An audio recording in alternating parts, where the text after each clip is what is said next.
Jason Tobin. Are you here? Yeah.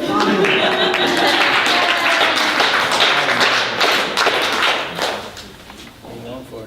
I don't know. You look good in that Hooters t-shirt, brother. Yeah, it'd be more like a blanket.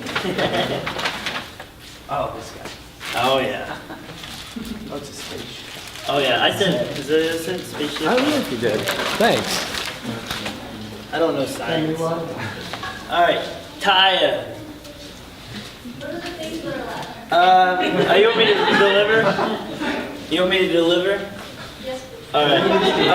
Whoopie pie candle, 2XL Hooters shirt, spicy farkle, and the 365 stupidest things ever said daily calendar. It's rough, job. I'll take the shirt. All right, I'll bring it to you after I read the bio. All right. Cool. I'm gonna wear it like this, so I don't forget. All right. Yes, our next reader, Jess Stoner, is the author of the novel I Have Blinded Myself Writing This from Hobart Short Flight Long Drive Books. And yes, her work has appeared in the Morning News, the Rumpus Cake Train, and other handsome outlets. And yes, she earned her PhD from the University of Denver, but many dear people also forget she holds the record for biggest collection of stamps featuring pandas. And yes, she's here tonight to read for you all, out from behind her 1,996 different panda stamps. Ladies and gents, Jess Stoner.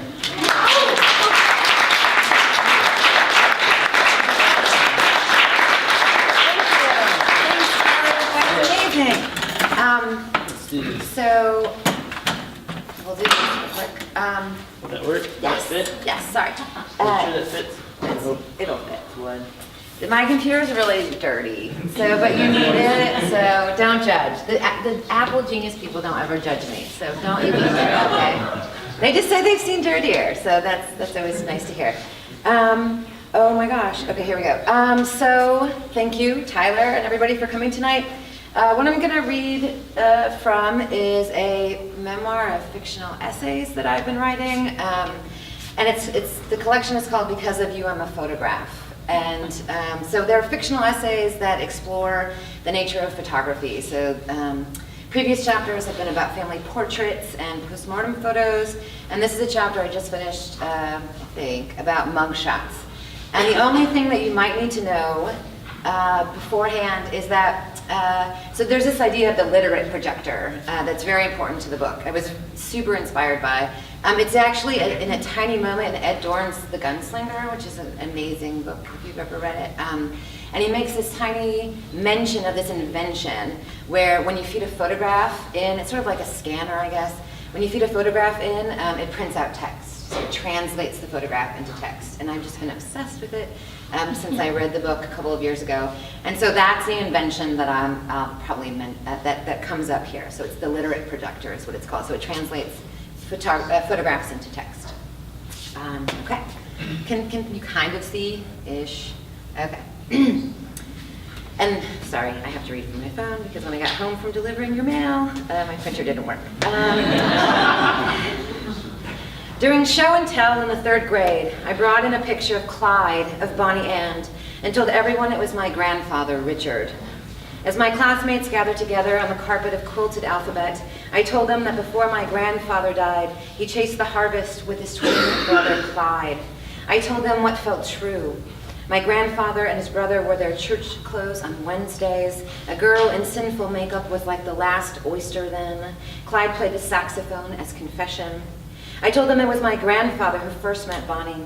He told her that dreaming dreams no mortal ever dared to dream before was how they had found each other in Dallas. And she held his hand when he whispered her name, though what she whispered back was not Richard, my grandfather, but Clyde. Bonnie had chosen his shorter, minutes younger brother who liked to be worshipped. There wasn't much of a reaction from the room. Mrs. Tabor might have called my parents, but she just said, "Thank you for sharing," and we moved on to some other kid who told the story of how her one gerbil, Leonardo, ate her other gerbil, Oscar. We can supposedly hear a wail in certain photographs, though never in a mugshot. Editors and newspapers think we don't want to be transported against our will by sound. They want to save us from the guttural we can't see. We are supposed to look at a photograph of this man and think, I bet he paints, but only for himself. This is a man who secretly cares for sick animals. I want to see the hair on his head between my legs. This man, Lewis Powell, was arrested for severely beating a black servant in Baltimore and then tried to kill Secretary of State William Stewart on the same night John Wilkes Booth assassinated Abraham Lincoln. If only they'd all lost their nerve and got drunk like their friend who was supposed to take out Andrew Johnson. The hangman was supposedly sympathetic, but this handsome man's neck wouldn't break and he swayed for minutes. Does a hangman think, oh shit, on July 7th, 1865, when the person to be murdered isn't murdered fast enough? Susan Sontag says, nobody ever discovered ugliness through photographs. Maybe this statement keeps us company, helps us rationalize why we think Lewis Powell looks infinitely fuckable. Maybe this is why we don't feel sorry for thinking these thoughts about a man who was friends with a man who murdered our beloved president. We only ever see the faces of the accused. It's a way, an attempt to keep the photograph silent. By all means, never transcribe the body, as if we could. Though I'm still not sure if I want my literate projector to tell the fiction of a photographer's intentions, or how the familiar becomes mysterious. Sontag says, photography is advanced as a form of knowing without knowing. If the literate projector translated the spectacle, would that make the spectacle less? You don't have to know what noetic means to understand. Don't listen to anything she says. She just wants you to feel bad for taking photographs. But where is the body in the text produced by the literate projector? When the photograph fed through my invention doesn't show it. Oops, that's Jennifer Love Hewitt, not yet, okay. Only the bullet holes in the door. What would the text say? On the same day that Jay Kenyon ran the 100-meter dash in 10.08 seconds, 32 bullet holes were made in an automobile carrying 2 people, Clyde and the woman who shouldn't have chosen him. This is a different way of knowing Clyde than his mugshot. What if his 17 separate entrance wounds, including headshots, were shown in the photograph instead of a door destroyed? The magic of transformation. In the actual attempt by law enforcement officials to physically eradicate the man who wasn't really my grandfather's brother, the photograph would have visually transfixed it. Would Clyde's snapped spinal column be transcribed by the literate projector as the ultimate branch of the body's existence was broken away from its limbs? Would the translation indicate it was swift? What would it say of the swaying of that handsome man's body? The killer struggled his way to oblivion, like the way debris dances over the street when the cold front moves in. Would the text my invention would make detail the difficulty of embalming Bonnie's body filled with bullet holes? The funeral director noted that the decomposition happened too quickly to forestall it. The volume of a photo to contain a body that can no longer contain. Where is the photograph fed into the projector that would make the text that read, the ones who made the bullet holes became deaf? How to make a photograph so loud it becomes silent? Where is the photograph that shows Bonnie walking towards my grandfather with his whisper of her name cupped in the palm of her hand as the decibels made holes in the passenger side door? It is the literate projector that hears the unwhispered Richard in Bonnie's last breath as Clyde reaches for her and in his final act incidentally touches her breast.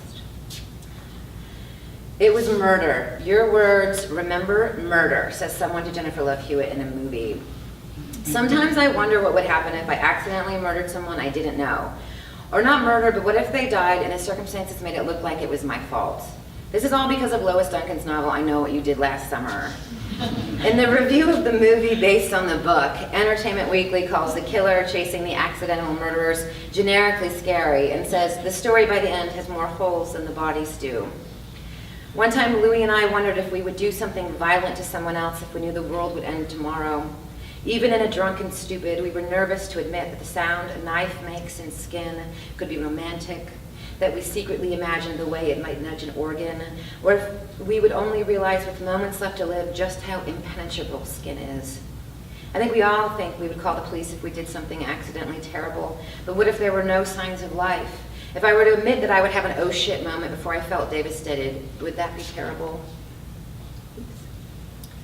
From a British friend, I learned about the suffragette Emily Davison, who, as a gesture of feminist protest, went to pin a flag on a king's horse in 1913 and was trampled to death. There is no mugshot of horse, Anmer. Emily walked in front of its hoofing around a corner and died. One of the captions for this photograph in the newspaper the next day read, Anmer rolling over Jones and Emily Davison in the act of falling. The jockey apparently killed himself. He knew how to hang himself so that he would hang so quickly he would never think, oh shit. If we can see in a photograph that the remains of a person make a person, we are supposedly horrified. Because when what's of the body becomes separate from it, we feel shock, not empathy. Horror is always safer, but we never feel empathy for people in mugshots, even if they didn't do it. That isn't even a real mugshot of Jennifer Love Hewitt. When fed into the literate projector, it would probably only know whatever all you're doing is looking at her tits anyway. The first mugshots look like portraits of handsome men. In 1861, this man set fire to straw and awaited the arrival of authorities because getting fed inside prison was preferable to starving outside of it. The photograph tells me death and the future, says Roland Barthes, of photographs of people who are already dead. But the expression in this pitiful man's face will not die. It defeats time. It says, I will not make myself into the photograph you want to see. Clyde's face had never been shaved in his mugshot. Clyde, the boy who had never made homemade root beer with my grandfather, who never sang songs with their mother as she made bread over a fire, who never owned a television and asked us to help him write songs for his guitar. Clyde wasn't the man whose love for Gene Autry never nearly eclipsed his love for my grandfather, who wasn't Bonnie because my grandfather wasn't Clyde. The man who talked about how her hand would feel in his when he died, what color her hair would be, how she would sing Woody Guthrie to him as they headed together into the nothingness. Come dance around my atom fire, come dance around my atom fire. She was a siren to him, my grandfather, the man who secretly wrote his memoir in the depth of his dementia, the man whose bereft can be seen in photographs of him 40 years after her death, though I won't show you them because I'm afraid of the text they would make. Because Medicare came and tried to take his typewriter away to pay his bills, because my mother hid his guitar from them, because she hid what was left, the cash Social Security checks and the change from luncheons at Chinese buffets and the pages of his books, worn from having been dropped in the bathtub and set haphazardly on top of his unfinished dinner, because somewhere within Larry McMurtry's lonesome dub is a $100 bill near these words. After a bit, she decided she wasn't interested in telling Augustus her life story either. She buttoned her dress back up and handed him the $10. It ain't worth $10, she said, even if I could remember it all.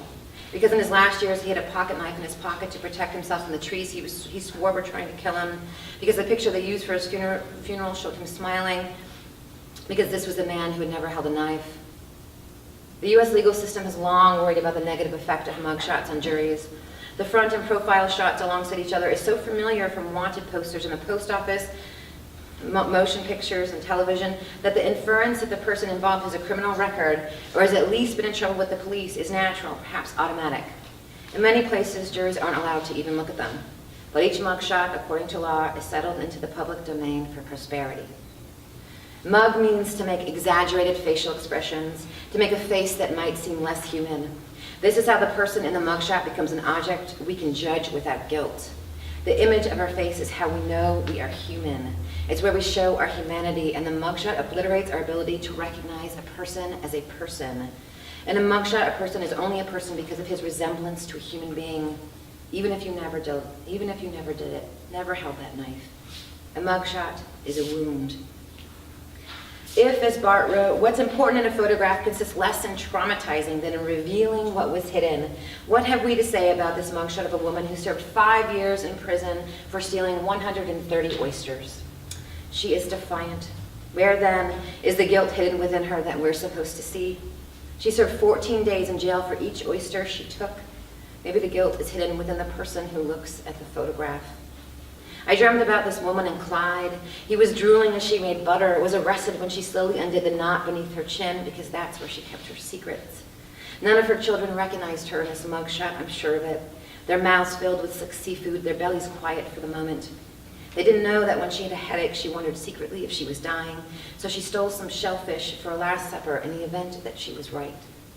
A mugshot refuses landscape. It is outside of time. We never know where the where of it is until we know when it was taken, which correctional facility provided the backdrop. What if the caption for this photograph read, "A Sears studio in Altoona"?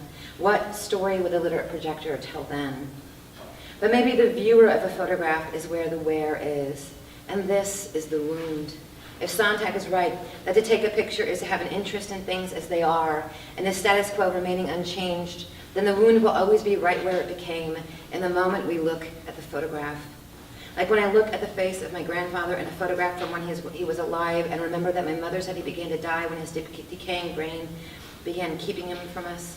He was already dead when he died, she said, Though I know her, and I know she didn't mean that, because this guitar now hangs above her side of the bed, and sometimes I hear her humming the Gene Autry version of the Jim Reeves classic, in a vine-covered shack in the mountains, bravely fighting the battle of time. There's a dear one who's weathered life's sorrows. It's that silver-haired daddy.